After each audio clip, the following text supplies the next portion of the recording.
اعوذ باللہ من الشیطان الرجیم بسم اللہ الرحمن الرحیم وَإِذْ فَرَقْنَا بِكُمُ الْبَحْرَ فَأَنْجَيْنَاكُمْ وَأَغْرَقْنَا آلَ فِرْعَوْنَ وَأَنْتُمْ تَنْظُرُونَ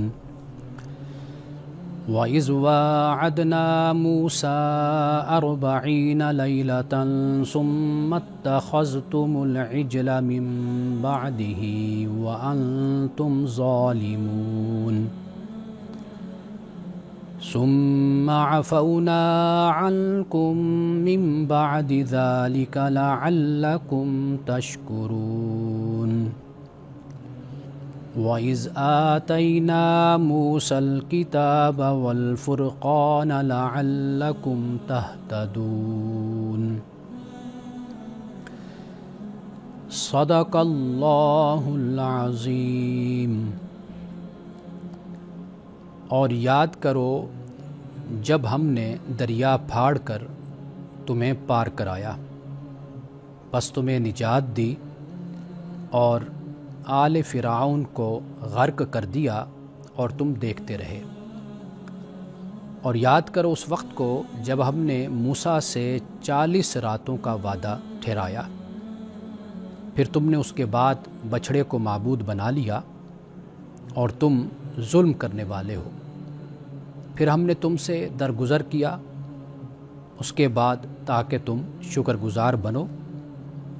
اور جب ہم نے موسیٰ کو کتاب دی اور فرقان تاکہ تم ہدایت حاصل کرو۔ پروگرام الکلام میں آپ تمام دیکھنے والوں کو خوش آمدید۔ آج ہم نے سورۃ البقرہ کی آیت نمبر 50 سے 53 تک تلاوت اور ترجمہ پیش کرنے کا شرف حاصل کیا ہے، تو اب آئیے اس کی تشریح اور تفسیر کی طرف۔ ان آیات کی تشریح و تفسیر سے پہلے ایک نکتہ اور ایک اہم مسئلہ جو ہم نے گزشتہ آیات میں تلاوت کیا، اس کا ترجمہ پیش کیا اور اس کی مختصر تفسیر بیان کی تھی، اور وہ یہ ہے کہ اللہ سبحانہ و تعالیٰ نے یہ فرمایا آیت نمبر 48 میں کہ اس دن سے ڈرو کہ جس دن کوئی نفس، کوئی جان کسی کو کوئی فائدہ نہیں دے گی اور اس کی طرف سے شفاعت بھی قبول نہیں کی جائے گی۔ اب یہ مسئلہ شفاعت کیا ہے، میں چاہتا ہوں کہ اسے قرآن کی روشنی میں ہم حل کر لیں۔ قرآن اس مسئلہ شفاعت کو یا اس سفارش کو قرآن کیسے بیان کرتا ہے؟ سب سے پہلے تو شفاعت کا لغوی معنی وہ آپ دیکھیے کہ وہ کیا ہے۔ اس کا مطلب ہوتا ہے جوڑنا یا دو کو بنانا، یعنی دو کو جوڑ دینا۔ یہ استعمال ہوتا ہے کہ کوئی ذات ہے، کوئی شخصیت ہے کہ جو طاقتور ہے یا اس کے پاس مرتبہ ہے کوئی، تو وہ کسی کمزور کے لیے دو بنیادوں پر سفارش کرتی ہے۔ ایک سفارش تو یہ ہوتی ہے کہ اسے بخش دیا جائے، دوسری سفارش یہ ہوتی ہے کہ اس کی سزا میں کمی کر دی جائے۔ یہ شفاعت کا ایک معنی ہے، یعنی اصطلاحی معنی۔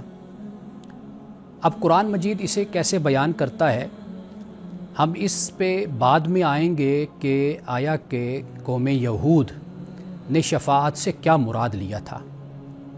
اس لیے کہ جیسے جیسے قوم علمی حوالے سے، اخلاقی حوالے سے زوال پذیر ہوتی ہے اور دین سے دور ہوتی چلی جاتی ہے، تو وہ پھر اپنے ہی عقائد اختراع کرتی ہے، اپنے عقائد گھڑ لیتی ہے، اور وہ جو عقائد ہوتے ہیں وہ در حقیقت خوش فہمی پر مبتلا پہ مبنی ہوتے ہیں۔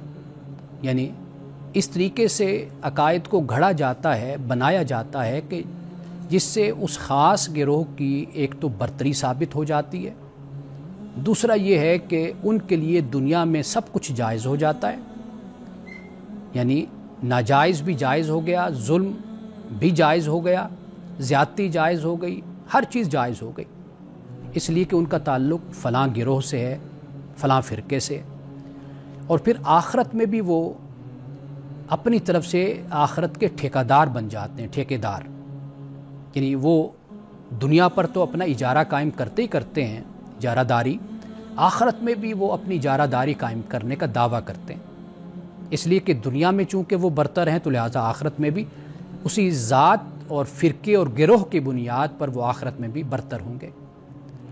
در حقیقت قرآن مجید نے یہاں پر قوم یہود کے اس تصور اور اس مینٹیلٹی کو قرآن پاک نے، اس ذہنیت کو رد کیا ہے، یعنی بنیادی طور پر مسئلہ شفاعت یا تصور شفاعت کو رد نہیں کیا، اس کے غلط استعمال کو قرآن مجید نے رد کیا ہے۔ اب دیکھیے کہ جب بھی مسئلہ شفاعت پر بات ہوگی تو 3 اہم نکات وہ سامنے رکھیے جو قرآن پاک میں بیان کیے گئے، یعنی قرآن مجید میں جہاں بھی شفاعت کا ذکر ہوا یہ 3 نکات ہیں، اگر یہ آپ یاد کر لیں، ذہن میں بٹھا لیں تو آپ کو مسئلہ شفاعت سمجھ آ جائے گا۔ پہلی بات یہ کہ شفاعت کا کلی اختیار صرف اور صرف اللہ کو حاصل ہے، یعنی بخشنے کا، سفارش کو قبول کرنے کا یہ کلی اختیار صرف اللہ سبحانہ و تعالیٰ کے پاس ہے۔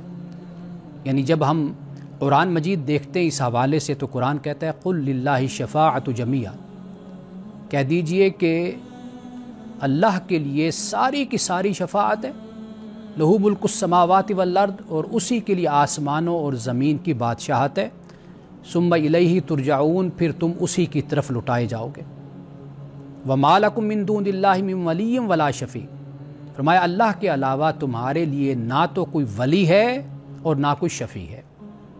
اب یہ یعنی پہلا نقطہ قرآن مجید نے واضح کر دیا، اور اس کا دوسرا جو مرکزی نقطہ ہے وہ یہ ہے کہ شفاعت صرف وہی کرے گا جسے اللہ اجازت دے گا،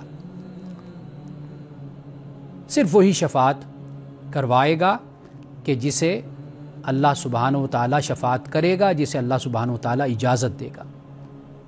مثلا قرآن مجید میں فرمایا کہ من ذا الذی یشفع عندہ الا باذنہ، کون ہے کہ جو اس رب کے پاس شفاعت کرے مگر اس کے اذن سے۔ یہ بھی فرمایا کہ ولا تنفع الشفاعہ، کہ شفاعت ہرگز فائدہ نہیں دے گی عندہ اس کے پاس، الا لمن اذن لہ، مگر اس کے لیے کہ جس کے لیے وہ اجازت دے، اس کا اذن ہوگا تو شفاعت فائدہ دے گی۔ یہ دوسرا مرکزی اور اہم نقطہ ہو گیا۔ تیسرا یہ ہے کہ شفاعت صرف اس کے حق میں قبول ہوگی جس سے اللہ راضی ہوگا، جس سے اللہ راضی ہوگا اس کے حق میں شفاعت قبول ہوگی، یعنی اس کے اعمال اور اس کا ایمان اس لیول پر ہوگا، اس سطح پہ ہوگا کہ اس کے لیے رب راضی ہوگا تو اس کے لیے شفاعت قبول کی جائے گی۔ اب اس کے لیے قرآن پاک کیا کہتا ہے کہ یومئذ لا تنفع الشفاعہ الا لمن اذن لہ الرحمن ورضی لہ قولا، اس دن کسی کی شفاعت کام نہیں دے گی۔ کس کی شفاعت کام دے گی؟ مگر جسے رحمان نے اذن دے دیا ہو اور اس کے لیے قول کو، بات کو پسند فرمایا۔ تو اس لیے یہ تیسرا نقطہ ہو جاتا ہے کہ صرف اس کے حق میں شفاعت قبول ہوگی جس سے اللہ راضی ہوگا۔ اللہ کیسے راضی ہوگا؟ واضح بات ہے کہ ایمان اور عمل صالح سے ہی راضی ہوگا۔ اور اسی طرح فرمایا کہ ولا یشفعون الا لمن ارتضی، اور نہیں وہ شفاعت کریں گے مگر اس کے لیے جس سے اللہ راضی ہوگا۔ تو یہ 3 مرکزی نکات ہیں، 3 مرکزی باتیں ہیں کہ ان کو ذہن میں رکھنا چاہیے۔ ہاں، شفاعت کی جو نفی کی گئی قرآن مجید میں وہ کیوں کی گئی، یہ بات بھی سمجھ لیجئے۔ قرآن مجید میں اس بات کو بیان کیا گیا فما تنفعهم شفاعت الشافعین، کہ ان کو فائدہ نہیں دے گی شفاعت کرنے والوں کی شفاعت، سفارش کرنے والوں کی سفارش فائدہ نہیں دے گی۔ واتخذوا من دون اللہ شفعاء، کہ انہوں نے اللہ کو چھوڑ کر شفیع بنا لیا، اللہ کو چھوڑ کر شفیع بنا لیا۔ یعنی گویا کہ یہاں یہ بات ہمیں سمجھ آ جاتی ہے کہ جو شرک کرنے والے ہیں، مشرکین ہیں، تو ان کو، جن کو انہوں نے اپنا شفیع سمجھ لیا دنیا میں، یہ خیال کر لیا کہ یہ ہماری شفاعت کر دیں گے، یا جیسے وہ لوگ کہ جن کی سرکشی اور جن کا تعصب اور جن کی نافرمانی اس حد تک بڑھ گئی کہ انہوں نے عمل کو، ایمان کو، عمل صالح کو اہمیت ہی نہیں دی۔ ان کا بس ہمارے لیے ہمارے بزرگ کافی ہیں، ہم بخشے جائیں گے، ہم نماز پڑھیں نہ پڑھیں تو ہماری شفاعت ہو جائے گی۔ اور بدقسمتی یہ ہے کہ بعض جہلاء میں اس طرح کے عقائد ہیں، یعنی انہوں نے اپنے شیخ کو، اپنے پیر کو، اپنے بزرگ کو یہ خیال کر لیا کہ ہم نماز نہیں بھی پڑھیں گے ہم بخشے جائیں گے۔ تو قرآن مجید نے بالکل واضح طور پر اس تصور کو بیان کر دیا، اور یہ 3 مرکزی نکات ہیں، پوائنٹس ہیں کہ جن کو ذہن میں بٹھا لینا چاہیے کہ یہ بنیادی بات ہے۔ یعنی ایک شخص ہے جس کے پاس کوئی پونجی نہیں ہے، کچھ نہیں ہے، تو وہ کہاں کوئی خرید سکتا ہے، یا دوسرا اس کے ساتھ کیا احسان کرے گا، کیا فضل کرے گا۔ اسی مسئلہ شفاعت پہ ہم اپنی گفتگو کو جاری رکھتے ہیں، ملتے ہیں ایک بریک کے بعد۔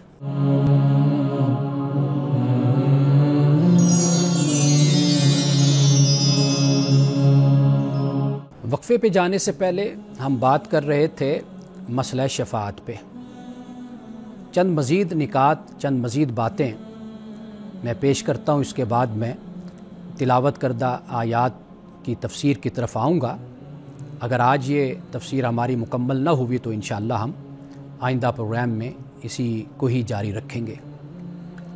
تو میں عرض یہ کر رہا تھا کہ بنیادی پونجی یہ ہونا ضروری ہے۔ یعنی مثال کے طور پر ایک بچہ اگر ایگزامینیشن ہال میں نہیں گیا، اس نے پیپر نہیں دیا، اور پیپر بھی اس نے دل لگا کر نہیں دیا، توجہ سے نہیں دیا، محنت نہیں کی، تو واضح بات ہے کہ اس پر رحم نہیں کیا جا سکتا، اس کو گریس مارک بھی نہیں دیے جا سکتے، اس کو پاس بھی نہیں کیا جا سکتا۔ وہ تو ایگزامینیشن ہال میں نہیں آیا، وہ بیٹھا ہی نہیں، انرول ہی نہیں ہوا۔ یہ بنیادی بات ہے، اور وہ کیا ہے؟ وہ عمل صالح ہے، وہ ایمان اور عمل صالح، یہ وہ بنیاد ہے۔ جب ایک شخص ایمان کا دعویٰ کرتا ہے لیکن عمل صالح نہیں کرتا، فسق و فجور میں، قتل و غارت میں، نافرمانی میں زندگی بسر کرتا ہے، وہ بھلا شفاعت کا کیا حق رکھتا ہے؟ ہاں، شفاعت کا، سفارش کا وہ شخص حق رکھتا ہے کہ جس نے اپنے تئیں تو کوشش پوری کی، اللہ کے حق کو ادا کیا، بندوں کے حق کو ادا کیا، اپنی طرف سے وہ پوری کوشش کرتا رہا، لیکن بہرحال انسان ہے، خطا ہو جاتی ہے، غلطی ہو جاتی ہے، کوئی کمی کوتاہی ہو جاتی ہے، نقص رہ جاتا ہے، کوئی خامی رہ جاتی ہے انسان کے اعمال میں، کوشش اپنی طرف سے پوری کرتا ہے۔ تو ہاں، یہ وہ مقام ہے کہ جہاں پہ اللہ سبحانہ و تعالیٰ اپنے بندے پر رحم فرمائے گا اور اس کو بخشے گا، اس پر فضل فرمائے گا، یہ وہ مقام ہے۔ لیکن جب قومیں زوال پذیر ہوتی ہے، اپنے دین کے اصل سورس کو، اصل مرکز کو، مرجع کو، مصدر پر نہیں آتی، ماخذ پر نہیں آتی، اصل جو چشمہ ہے، سرچشمہ ہدایت، اس سے اپنے تعلق کو قائم نہیں کرتی، تو پھر اسی طرح کی غلط فہمیاں اور خوش فہمیاں مذہب کے نام پر لوگوں میں عام ہو جاتی ہیں۔ اب آپ یہ دیکھ لیجئے نا کہ ہمارے ہاں بھی اس طرح کے تصورات موجود ہیں کہ ہمیں کیا ضرورت ہے، ہم آخری امت ہیں، اور رسول اللہ صلی اللہ علیہ وسلم کل قیامت کے دن ہماری شفاعت کر دیں گے، ہم بخشے جائیں گے۔ حضرت مسیح علیہ السلام کے حوالے سے ان کی قوم کا بھی یہ کہنا ہے کہ وہ قربانی دے کر ہمارے گناہوں کا بدل ہو گئے، کفارہ ادا کر دیا۔ قوم یہود کا اس پر اصرار تھا کہ ہم انبیاء علیہ السلام کی قوم ہیں، ہم یہود ہیں، تو لہٰذا ہم بھی بخشے جائیں گے۔ یہ وہ جو تصور شفاعت ان کے ہاں موجود تھا، قرآن پاک نے اس کا یہ رد کر دیا اور یہ بتایا کہ بھائی کسی انسان، کسی جان، کسی نفس کی طرف سے شفاعت کو قبول نہیں کیا جائے گا۔ یہ وہ بدعمالیاں ہوتی ہیں، یہ وہ ذہنی پستی ہوتی ہے، یہ وہ بدعقیدگی ہوتی ہے، اور یہ وہ سرکشی ہوتی ہے، یہ وہ خوش فہمی ہوتی ہے کہ جس میں قومیں مبتلا ہو جاتی ہیں، پھر عمل سے دور ہوتی ہیں۔ قرآن پاک یہ کہتے ہیں من کان فی ھذہ اعمی فہو فی الآخرۃ اعمی، جو دنیا کا اندھا ہے وہ آخرت کا اندھا ہے۔ جنہیں دنیا میں مار پڑ رہی ہے اپنے اعمال کی وجہ سے، تو بھلا آخرت میں انہیں کیا ملے گا؟ جو دنیا کا اندھا وہ آخرت کا بھی اندھا ہے۔ تو لہٰذا جو اللہ کا دین ہمیں بتاتا ہے وہ شفاعت یہ ہے، اس میں کوئی خوش فہمی نہیں ہے، کوئی بے عملی نہیں ہے، کوئی بد عملی نہیں ہے، اس میں کسی طرح کی بھی کوئی سفارش نہیں ہے، دلاسا نہیں ہے، تسلی نہیں ہے۔ اس میں اس بات کی تعلیم ہے کہ اے انسان، اے مومن، ایمان کے ساتھ عمل صالح کو جاری رکھ، اخلاص کے ساتھ، تقوی کے ساتھ، اللہ کی محبت اور رضا کے لیے کرتا رہے گا۔ قیامت کے دن جب تو خدا کی بارگاہ میں حاضر ہوگا تو کوئی کمی بیشی اگر تیرے اعمال میں رہ بھی جائے گی تو اللہ سبحانہ و تعالیٰ اپنے کرم سے، اپنے فضل سے معاف فرما دے گا۔ یعنی آپ یوں سمجھ لیجئے کہ شفاعت عدل اور فضل کے درمیان ایک توازن ہے۔ عدل کے ساتھ سزا ممکن ہے، لیکن فضل کے ساتھ مغفرت بھی ممکن ہے۔ عدل تو یہ ہے تو انسان نے جو کیا اس کا اجر مل جائے، جو غلطیاں اور گناہ کی اس کی سزا مل جائے، لیکن ساتھ مغفرت بھی ہے۔ وہ جو کسی صوفی شاعر نے کہا نا کہ عدل کریں تے تھر تھر کمن اچھی شانہ والے، فضل کریں دے بخشے جان میں جائیں منہ کالے۔ تو در حقیقت یہ عدل اور فضل ہے، اور یہ دونوں، یعنی عدل کو دیکھیں تو سزا ممکن ہے، اور اگر فضل کو دیکھیں تو مغفرت ممکن ہے۔ اب یہ دونوں جو ہیں یہ اللہ کی حکمت کے تابع ہیں۔ اللہ بہتر جانتا ہے کہ میں نے کس بندے کے ساتھ عدل کا معاملہ کرنا ہے اور میں نے کس بندے کے ساتھ فضل کا معاملہ، بخشش کا اور مغفرت کا معاملہ کرنا ہے۔ اور اگر آپ عملی زندگی میں بھی دیکھیں تو یہ بات ہمیں نظر آتی ہے، یعنی استاد اپنے شاگرد کی سفارش کرتا ہے، اور اسی طرح آپ دیکھیے کہ بادشاہ کے پاس، سلطان کے پاس اگر کوئی شخص آتا ہے جو اپنے گناہ پر، اپنی غلطی پر ندامت کا اظہار کرتا ہے، شرمندگی کا اظہار کرتا ہے، پشیمانی کا اظہار کرتا ہے، تو بادشاہ، وہ سلطان اس کو معاف کر دیتا ہے۔ تو اللہ تو بادشاہوں کا بادشاہ ہے اور سلاطین کا سلطان ہے، وہ سب سے بڑا ہے۔ تو بندہ جب اس کے پاس آتا ہے مغفرت کے ساتھ، پشیمانی کے ساتھ، تو وہ آخر اپنے بندے کو معاف کرتا ہی ہے۔ اب یہاں پر جو اصل بات سمجھنے والی ہے آخر میں، وہ یہ ہے کہ جو شفاعت کا تصور ہے وہ اس لیے ہے کہ نہ تو مایوسی رہے اور نہ انسان جری بنے۔ یعنی جب آپ ایک سخت کرائیٹیریا رکھ لیتے ہیں نا، تو وہاں پر پھر اگر کوئی خطا، کوئی غلطی، کچھ ہو جائے تو انسان اپنا کانفیڈنس لوز کر بیٹھتا ہے، اور وہ پھر مایوسی میں چلا جاتا ہے، نا امیدی میں چلا جاتا ہے، ڈس ہارٹ ہو جاتا ہے۔ اور دوسری بات وہ یہ ہوتی ہے کہ کچھ لوگ ایسے ہوتے ہیں کہ جو پھر جری ہو جاتے ہیں کہ سزا تو ملنی ہے، ٹھیک ہے، پھر بھگت لیں گے، نعوذ باللہ جو بھی ہوگا۔ پھر یہ ایک جرت پیدا ہو جاتی ہے۔ تو لہٰذا شفاعت سے کیا ہے، یہ بتایا ہے کہ بھئی تمہارے لیے ایک مارجن ہے، اللہ تعالیٰ فضل کرنے والا ہے، معاف کرنے والا ہے۔ اگر خطا اور غلطی ہو گئی، یہ نہیں ہے کہ مایوس ہو جاؤ یا نیکی کا راستہ بالکل چھوڑ دو، بلکہ فرمایا کہ تم نیکی کا سلسلہ جاری رکھو، خطاؤں کے ساتھ بھی، غلطیوں کے ساتھ بھی، وہ بھی ہو جاتی انسان سے۔ قرآن مجید یہ کہتے ہیں ان تجتنبوا کبائر ما تنہون عنہ نکفر، کہ اگر تم کبائر سے تم اجتناب کرو گے تو پھر جو انکم سیئاتکم، جو تم سے چھوٹی غلطیاں ہوتی وہ میں معاف کر دیا کروں گا، وہ معاف ہو جائیں۔ بڑے گناہوں سے تم اپنے آپ کو بچاؤ۔ تو بڑے گناہوں سے بچ کر انسان رب کی بارگاہ میں چلا جائے، اور چھوٹے گناہ اگر ہو جائیں تو رب اپنی شفاعت، اپنے فضل اور احسان سے معاف کر دے گا، لیکن بڑوں گناہوں سے بچتا رہے، کبائر سے۔ ہاں، اگر دنیا میں بھی انسان سے ہوتے ہیں بڑے گناہ بھی، تو بے شک دنیا میں اس کے پاس مہلت اور مدت اور وقت ہے کہ وہ اللہ سبحانہ و تعالیٰ سے معافی مانگ لے اور اللہ کی بارگاہ میں عرض کرے کہ مولا مجھے معاف کر دے۔ تو لہٰذا مسئلہ شفاعت یہ ہے۔ قرآن مجید نے کتنی آسانی کے ساتھ اس مسئلے کو بیان کر دیا، واضح کر دیا۔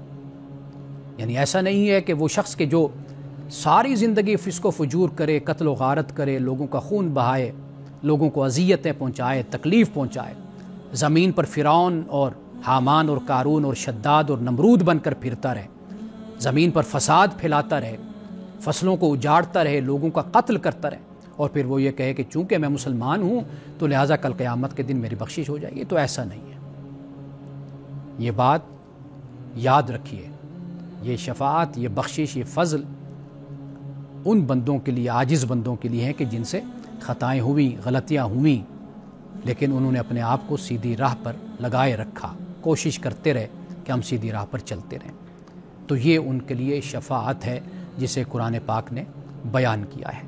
اور جہاں انکار کیا تو وہ انکار اس وجہ سے ہے کہ نفس شفاعت کا انکار نہیں ہے، وہاں پر اس پس منظر کی بنیاد پر شفاعت کا انکار ہے کہ بھئی تمہیں جن کو تم نے اپنا شفیع بنا رکھا ہے، بتوں کو، بزرگوں کو اپنا خدا بنا رکھا ہے، یہ کل قیامت کے دن تمہارے کسی کام نہیں آئیں گے، ان کی کوئی سفارش رب کی بارگاہ میں قبول نہیں ہوگی۔ یہ در حقیقت تصور ہے کہ جو یہاں پر بیان کیا گیا ہے۔ ایک وقفہ لیتے ہیں تو وقفے کے بعد آپ کے سوالات کی طرف آئیں گے۔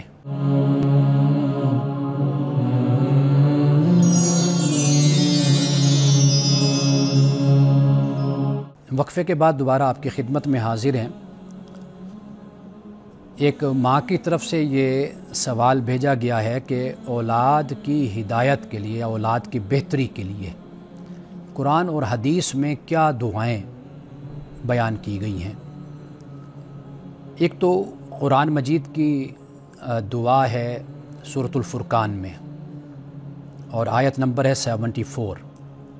وہاں پہ جو رحمان کے بندے ہیں، اللہ کے بندے، وہ اللہ کی بارگاہ میں یہ دعا کرتے ہیں، ربنا ہب لنا من ازواجنا وذریاتنا قرۃ اعین، اے ہمارے رب ہمیں اپنی ازواج سے، جو ہماری ازواج ہیں، بیویاں ہیں، اور ہماری اولاد، ان سے آنکھوں کی ٹھنڈک عطا فرما۔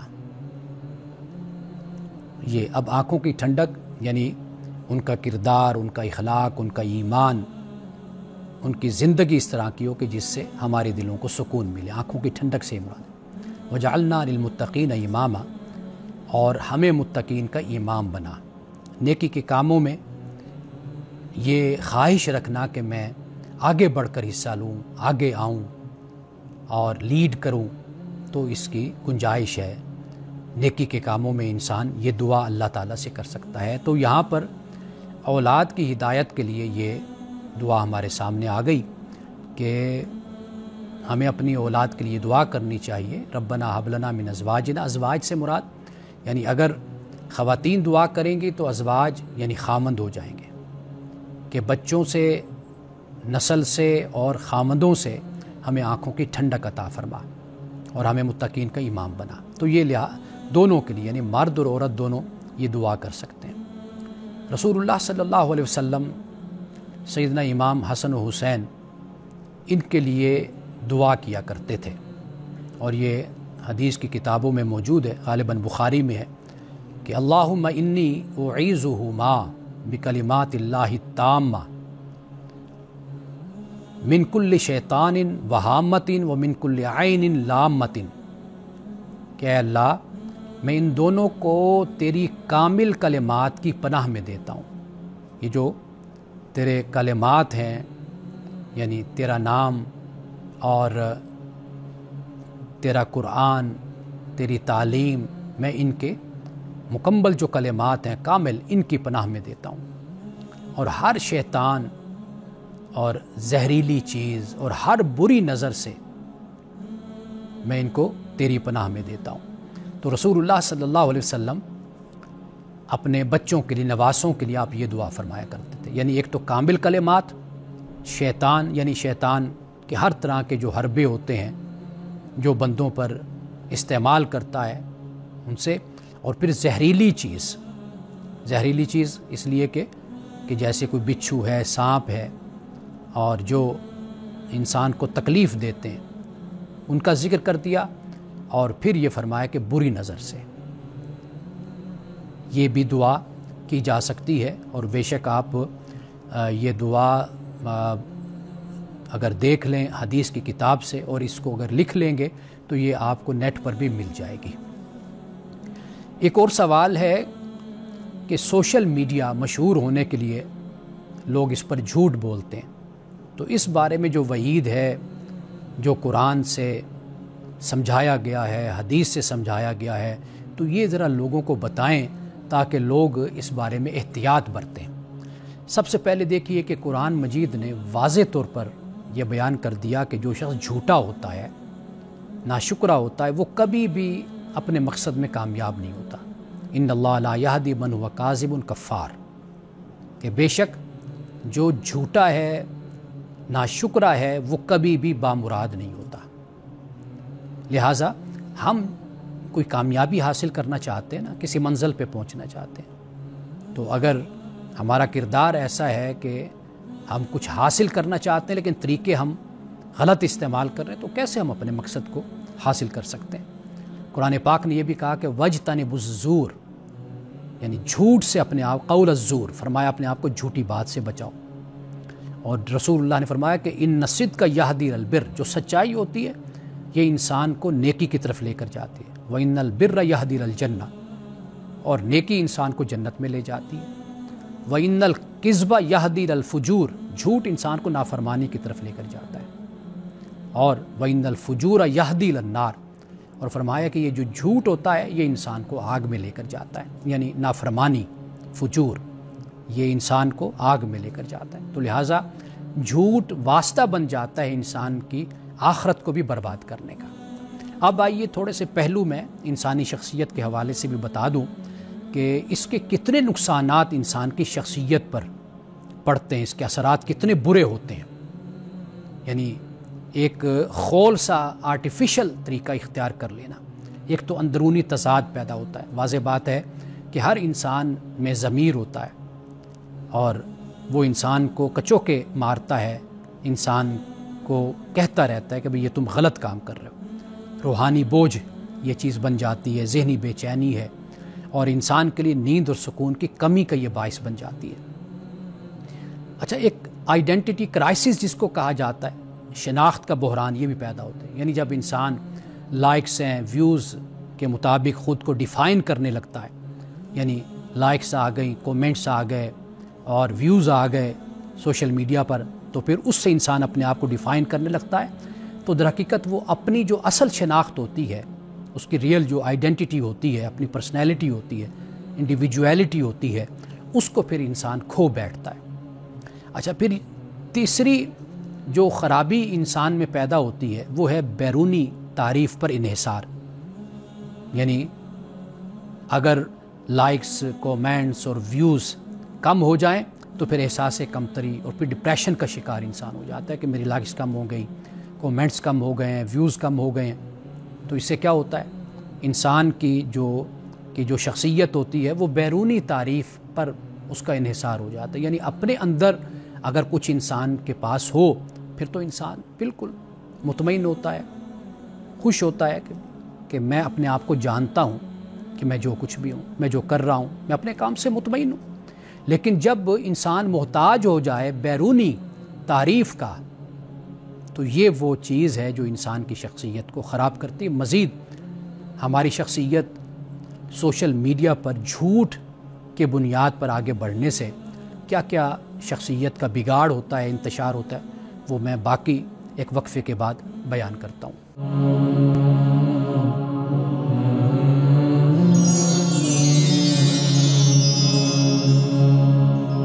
وقفے کے بعد ہم اس سوال پہ بات کر رہے تھے کہ سوشل میڈیا کو مشہور ہونے کے لیے استعمال کرنا اور پھر اس پر جھوٹ بولنا، یہ اس کے کیا نقصانات ہوتے ہیں۔ ایک تو میں نے قرآن اور حدیث کی روشنی میں آپ کو بتایا، تو اب میں آپ کو بتا رہا ہوں کہ انسانی شخصیت کا کیا بگاڑ ہوتا ہے اس سے۔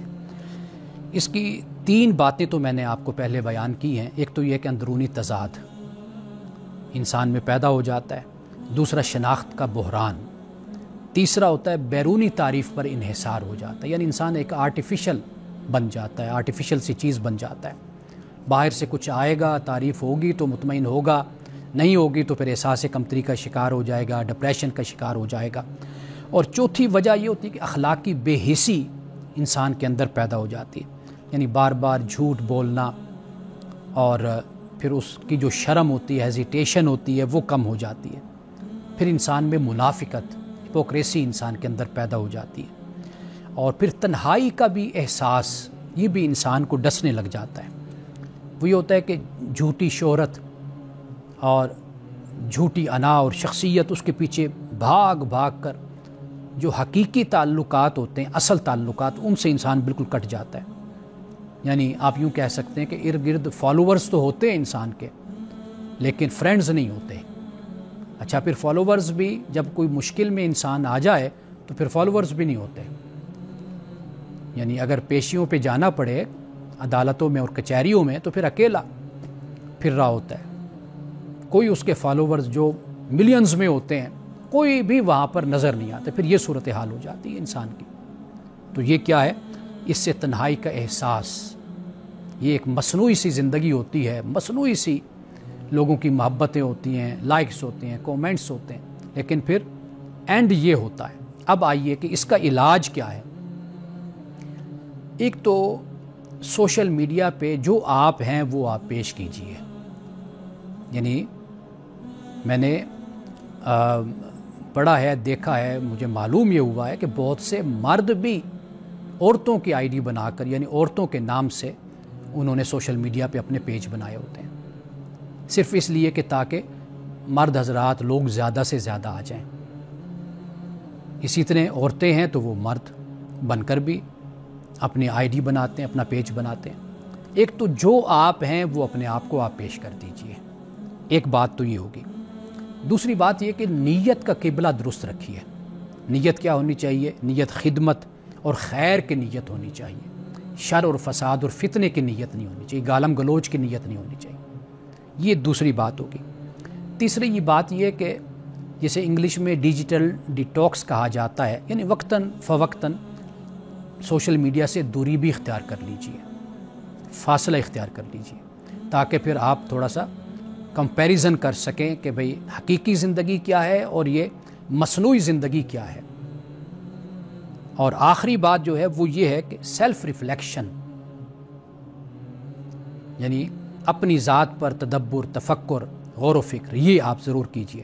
اپنے آپ سے سوال کرتے رہیے کہ آپ جو کچھ پیش کر رہے ہیں وہ سچ بھی ہے یا نہیں ہے، وہ حقیقت بھی ہے یا نہیں ہے۔ یہ اس کا علاج ہے، یعنی یہ 4 نکات بنتے ہیں، 4 پوائنٹس ہیں۔ اگر آپ ان پر غور کریں، سوچیں اور اس کو جو میں نے بیان کیا اس کو بار بار سنیں، آپ دیکھیں کہ میں نے کیا 4 باتیں بیان کی ہیں، تو آپ کو خود معلوم ہو جائے گا کہ یہی 4 طریقے ہیں کہ جس کے ذریعے سے آپ اپنا علاج کر سکتے ہیں، ورنہ یہ بہت بڑی بیماری ہے۔ سوشل میڈیا کے ذریعے سے لوگ اپنی دنیا بنا تو لیتے ہیں، لیکن وہ بھی تھوڑے سے لوگ ہیں جن کی دنیا بنتی ہے، باقی اسی دوڑ میں لگے رہتے ہیں بیچارے اور ان کو کامیابی حاصل نہیں ہو پاتی۔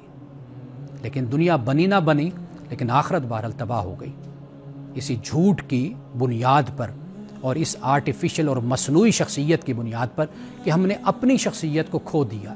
جو ہم ہیں وہ ہم ہیں، یہ ہم پیش کریں لوگوں کے سامنے، وہ نہ پیش کریں کہ جو ہماری جھوٹی خواہشات ہیں یا جسے انگلش میں لسٹ کہتے ہیں، تو اس میں کامیابی کبھی نہیں ہوتی۔ جیسے قرآن نے کہا نا، ان اللہ لا یہدی من ہوا کاذب کفار، کہ جو جھوٹا شخص ہوتا ہے، ناشکرا ہوتا ہے، وہ کبھی اپنی منزل کو نہیں پہنچا، اس کو کبھی منزل مل ہی نہیں سکتی، وہ ہمیشہ نامراد اور ناکام رہتا ہے۔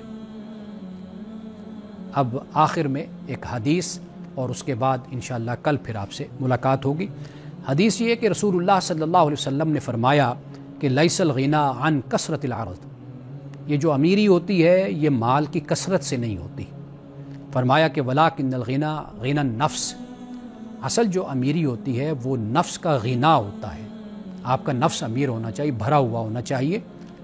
تو یہ در حقیقت تونگری اس چیز کا نام ہے۔ ہم سمجھتے ہیں کہ جس کے پاس دولت ہے وہ مالدار ہے، یعنی وہ امیر ہے، وہ غنی ہے۔ اگر وہ مزید کمانے کی فکر میں ہے اور دولت اور سونا اور چاندی اکٹھی کرنے کی فکر میں ہے تو وہ کیسا امیر ہے؟ وہ تو بھوکا ہے۔ امیر در حقیقت وہ ہے کہ جو اس کے پاس ہے، کنٹینٹمنٹ کے ساتھ، قناعت پسندی کے ساتھ زندگی گزارتا ہے، محنت کرتا ہے، کوشش بھی کرتا ہے، لیکن اپنے نفس کو بھرا ہوا رکھتا ہے، اس کو غنی رکھتا ہے۔ تو یہ رسول اللہ صلی اللہ علیہ وسلم نے فرمایا۔ ایک حدیث میں تو بلکہ اس بات کو اس طرح بھی بیان کر دیا کہ آپ نے فرمایا کہ ابن آدم کو اگر ایک وادی سونے کی مل جائے، گولڈ کی، تو یہ دوسری مانگتا ہے، دوسری مل جائے تو تیسری۔ تو فرمایا کہ ابن آدم کے پیٹ کو قبر کی مٹی کے علاوہ کوئی اور شے نہیں بھر سکتی۔ تو لہٰذا ہوس اور لالچ اور حرص تو یہ تو کبھی ختم ہونے کا نام نہیں لیتے۔ ہمارے بزرگ کہا کرتے تھے کہ انسان 99 کے ہیر پھیر میں رہتا ہے، یعنی یہ کبھی 100 نہیں بنتے، 99 رہتے ہیں۔ تو لہٰذا ہمیں اپنا نفس جو ہے اس کو تربیت دینی چاہیے، جسے قرآن پاک نے کہا کہ قد افلح من زکاہا وقد خاب من دساہا۔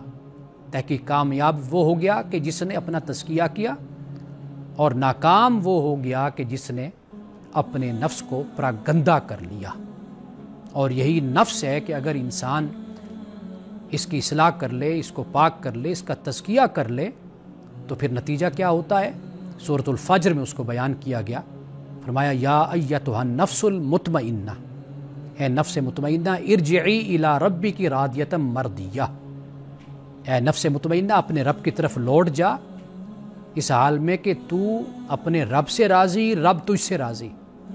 فادخلی عبادی وادخلی جنتی، فادخلی فی عبادی وادخلی جنتی، میرے بندوں میں شامل ہو کر میری جنت میں داخل ہو جا۔ تو یہ وہ غنا ہے، یہ وہ امیری ہے، یہ وہ استغنا ہے، یہ وہ تونگری ہے کہ جو انسان کو مانگنی چاہیے اللہ تعالیٰ سے، تاکہ جو کچھ بھی انسان کے پاس ہے اس پر انسان قناعت بھی کرے اور انسان شکر بھی ادا کرے اور سکون کی اور اطمینان کی اور روحانیت کی زندگی گزارے۔ تو پھر یہ نفس مطمئنہ جب خدا کے پاس جائے گا تو خدا کی طرف سے آواز آئے گی، اے بندے میری طرف آ جا، لوٹا میرے پاس آ جا، اس حال میں کہ تو مجھ سے راضی ہے اور میں تجھ سے راضی ہوں، اور میرے بندے جو جنت میں ہیں ان میں تو شامل ہو جا اور میری جنت میں آ جا۔ تو یہ ناظرین کرام رسول اللہ صلی اللہ علیہ وسلم کی حدیث ہے کہ مال کی کثرت سے کوئی غنی نہیں ہے، نفس کے غنی ہونے سے انسان در حقیقت مالدار ہوتا ہے۔ انہی الفاظ کے ساتھ اجازت دیجیے، انشاءاللہ اگلے پروگرام میں آپ سے ملاقات ہوگی۔ السلام علیکم ورحمۃ اللہ وبرکاتہ۔